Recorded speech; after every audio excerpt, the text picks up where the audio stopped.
Ministro, primeiramente, muito obrigado pela entrevista. Estou aqui no Rio de Janeiro. O senhor está em Goiás, é isso? Em Goiânia, no Palácio das Esmeraldas, que é a sede do governo do estado de Goiás, é isso? É isso, eu vim aqui hoje, minha família, eu e minha esposa, nós estamos sem os filhos, sem meu pai, sem minha mãe. Em nome das nossas famílias, eu cumprimento todas as famílias brasileiras e a família aí do jornalismo do Fantástico nesse domingo de Páscoa tão atípico para todos nós. E o senhor sempre dá orientações para os brasileiros sobre os cuidados a serem tomados, né? Na vida pessoal do senhor, que cuidados o senhor tem tomado? Dentro do Ministério da Saúde, como a equipe é uma equipe que está trabalhando comigo muito já formada, muito bem distribuída, a nossa distância entre um e outro é de 2,5 metros a 3 metros em qualquer circunstância. Até agora nós não tivemos nenhum colaborador nosso que tenha tido a gripe, a virose. É um cuidado muito grande, uma saudade muito grande do meu neto, dos meus filhos que estão lá em Mato Grosso do Sul, do meu pai, da minha mãe. Esses eu falo com eles normalmente por telefone, vendo as imagens. É uma parte que é dura para todo mundo. A gente também tem feito esse exercício de distanciamento de quem gosta, de quem ama a pessoa e que sabe que nesse momento temos que ficar distantes para proteger. Acho que no dia a dia não é diferente do que cada brasileiro está passando para tentar passar por isso junto. Quando a gente protege a família da gente, a gente está protegendo a família de todo mundo. Já teve algum momento de fragilidade nessa crise? Olha, eu acho que sim, eu acho que a gente às vezes também se pega profundamente emocionado quando um neto pergunta por que você não está indo lá vê-lo, às vezes você fica um pouco emocionado, a voz fica um pouco embargada, mas você respira fundo. Ministro, vamos aos números aqui. Neste feriado da Semana Santa, o Brasil ultrapassou a marca de 1.000 mortes por coronavírus. Qual que é a expectativa para essa próxima semana? Bom, primeiro nós sabemos que esses números estão subestimados. Dentro do que a gente pensava lá no início, em fevereiro, fazendo simulações com outros países, fazendo adequações para o nosso clima, mais ou menos a gente sabia que chegaria a primeira quinzena de abril aproximadamente com esses números. Sabemos também, desde o início que fizemos as projeções, que a segunda quinzena de abril seria a quinzena que aumentaríamos e que o mês de maio e junho seriam os meses de maior estresse para o nosso sistema de saúde. Nós estamos agora vivendo um pouco do que fizemos 2 semanas para trás. Se iniciarmos precocemente uma movimentação, nós vamos voltar a ter aquele mesmo padrão do início, onde você tinha dia após dia um aumento do surgimento de brotes epidêmicos. A gente imagina que o mês de maio e o mês de junho serão os 60 dias mais duros para as nossas cidades. A gente tem diferentes realidades. O Brasil a gente não pode comparar com um país pequeno, como é a Espanha, como é a Itália, como é a Grécia, como a Macedônia, até a Inglaterra. Nós somos o próprio continente. Sabemos que serão dias duros, seja conosco, ou seja com qualquer outra pessoa. Achamos que nós teremos muitas, no mês de maio, mês de junho, e em algumas regiões, julho, nós teremos dias muito duros. E o que são dias muito duros? Dias duros, dias em que nós seremos taxados de, olha, vocês não fizeram o que vocês tinham que fazer, por isso o sistema está entrando em colapso, olha, vocês deveriam ter sido mais duros, vocês deveriam ter sido menos duros, porque a economia está assim, está assado. Sempre vão haver os engenheiros de obra pronta, como a gente sabe. Pessoas que depois que você trabalha, que você faz o possível e o impossível para enfrentar uma situação, que depois da situação passada fala assim, ah não, mas isso deveria ter sido feito assim ou assado. Nós teremos uma confrontação entre o que somos e para onde queremos ir constante nesses meses agora que temos pela frente. Serão aí 2 a 3 meses de muito questionamento das práticas de todos. E obviamente que o Ministério da Saúde vai ser o ministério mais questionado de por que isso, por que aquilo. Então essas semanas agora o comportamento da sociedade é o que dita. Esse vírus, a história natural dele, como ele vai se comportar aqui, quem vai escrever essa história é o comportamento da sociedade. Não é essa coisa da polícia, do decreto, é como cada um de nós brasileiros vamos ter a consciência do cuidado individual, sendo o responsável pelo cuidado coletivo. Ele é uma coisa muito mais de como que a gente vai encarar essa relação da dinâmica social e do sistema de saúde, da capacidade de atender. Quantos casos de coronavírus são estimados para o Brasil neste ano? Esse número ele é muito, ele muda muito ao sabor de como que a gente vai comportar. Se a gente não fizer absolutamente nada e tocar a nossa vida como se nada tivesse acontecendo, se a gente falasse assim, olha, vamos todos trabalhar, deixa só quem tem mais de 60 anos em casa, como que o Brasil vai lidar com isso? Aí você tem de números menores, você tem cenários extremamente otimistas e você tem cenários extremamente pessimistas. Eu acho que a gente tem a nossa projeção, olha, mas sabe que isso tudo é em função do comportamento das pessoas. Não existe absolutamente nada que influencie mais esta resposta do que como que a sociedade brasileira vai se comportar nos próximos meses, nos próximos dias. Nós não experimentamos no Brasil, até agora, lockdown, fechamento total.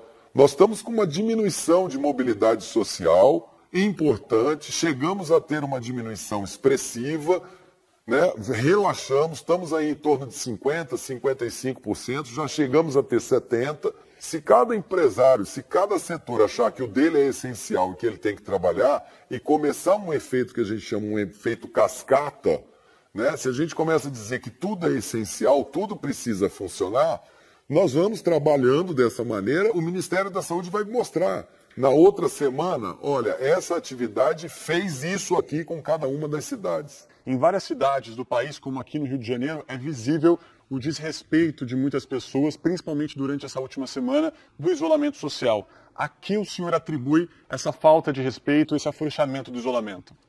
Eu acho que é um conjunto, é uma somatória. Eu acho que tem muita gente que gosta da internet, que vê na internet alguma fake news dizendo que isso é uma invenção de países para ganharem vantagens econômicas.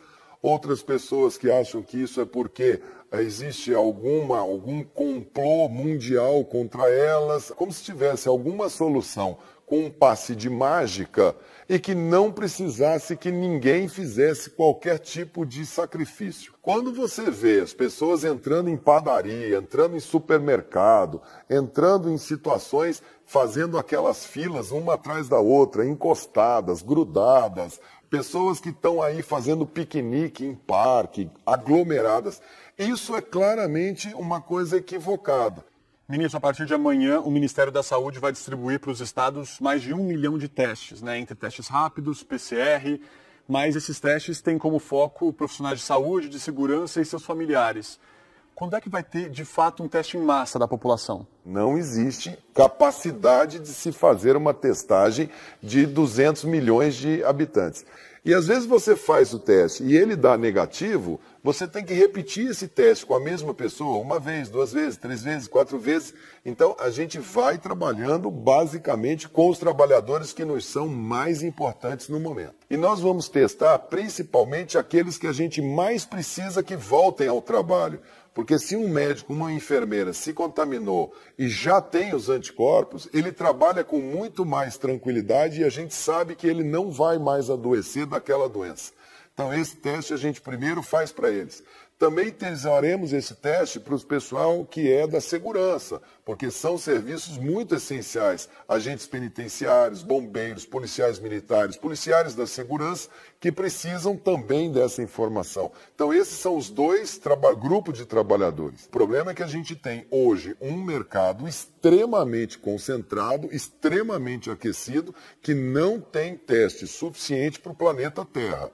Então, se a gente se comprometer que nós vamos testar todos os brasileiros, hoje não seria correto frente ao mercado que a gente vê. O planeta Terra inteiro quer o mesmo produto que nós queremos, o que, portanto, nos faz ter muita cautela em termos de nos comprometer com se nessa semana teremos ou na outra. O Brasil é sim um sistema forte e que está tentando trazer o melhor ponto de equilíbrio para os brasileiros. Ministro, se não tem uma testagem tão ampla da população, a gente não tem como prever exatamente o avanço da doença. A gente está no escuro? Não, a gente não está no escuro porque mesmo com essa testagem, a gente tem modelos matemáticos. Então a gente com esses números, com esses exames que nós fazemos, nós temos modelos estatísticos e modelos matemáticos que nos permitem dimensionar qual é o ritmo, para onde está indo, em que bairro está, em que cidade está, se está se deslocando para qual faixa etária, se está internando quem, qual é a capacidade instalada. Nós temos modelos matemáticos que nos permitem fazer cálculos muito bons, que nos dão muita informação, sem estar testando 100% das pessoas. Não tem receita de bolo. O que tem é o Ministério da Saúde agrupar isso e ir mostrando e dizer, olha, tomem cuidado aqueles que estão no nível mais alto de transmissão. E aí cada governador, cada prefeito sabe o que está fazendo. O ministro da Saúde foi cuidadoso ao falar das atitudes do presidente da República. Ministro, o senhor tem dito nas coletivas que médico não abandona paciente, mas ao mesmo tempo tem falado que precisa de paz para trabalhar, tem reclamado de solavancos internos, houve insinuações de demissão do senhor. O próprio presidente da República não respeita as orientações do Ministério da Saúde seguidas vezes. Ontem mesmo, o senhor e o presidente foram até Águas Lindas de Goiás, na região de Brasília, acompanhar a construção de um hospital de campanha. E na frente do senhor, o presidente fez questão de cumprimentar apoiadores, fazer aglomeração. Uma mulher chegou, inclusive, a beijar a mão do presidente. Essa relação do senhor com o presidente, de alguma forma, constrange o senhor? Olha, ela preocupa, porque a população olha e fala assim, mas vem cá, será que o ministro da Saúde é contra o presidente, né? E não há ninguém contra nem a favor de nada. É o que eu digo, o nosso inimigo, o nosso adversário, o nosso... Quem a gente tem que ter foco para falar, ó, é esse aqui que é o nosso problema, é o coronavírus, é ele que é o nosso principal adversário, nosso principal inimigo. Se eu estou ministro da Saúde, eu estou ministro da Saúde por obra de nomeação do presidente. O presidente olha muito também pelo lado da economia e chama muito atenção o lado da economia. O Ministério da Saúde entende a economia, entende a cultura, entende a educação, mas chama pelo lado de equilíbrio de proteção à vida. Eu espero que essa validação dos diferentes modelos de enfrentamento dessa situação possa ser comum e que a gente possa ter uma fala única, uma fala unificada, porque isso leva para o brasileiro uma dubiedade. Ele não sabe se ele escuta o ministro da Saúde, se ele escuta o presidente, quem é que ele escuta, né? E numa situação como essa, a quem ouvir? A gente pode ter uma disciplina e pedir muita disciplina para as pessoas. Por favor, disciplina significa faça você também o seu sacrifício para a gente bloquear o máximo possível.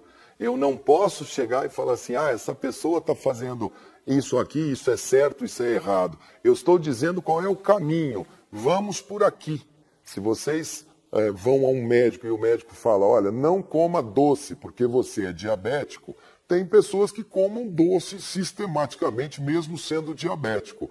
A gente pode dizer para ela, olha, você vai ter problema, seu rim vai parar, você pode ter déficit de visão, amputação de perna, e a pessoa continua comendo doce.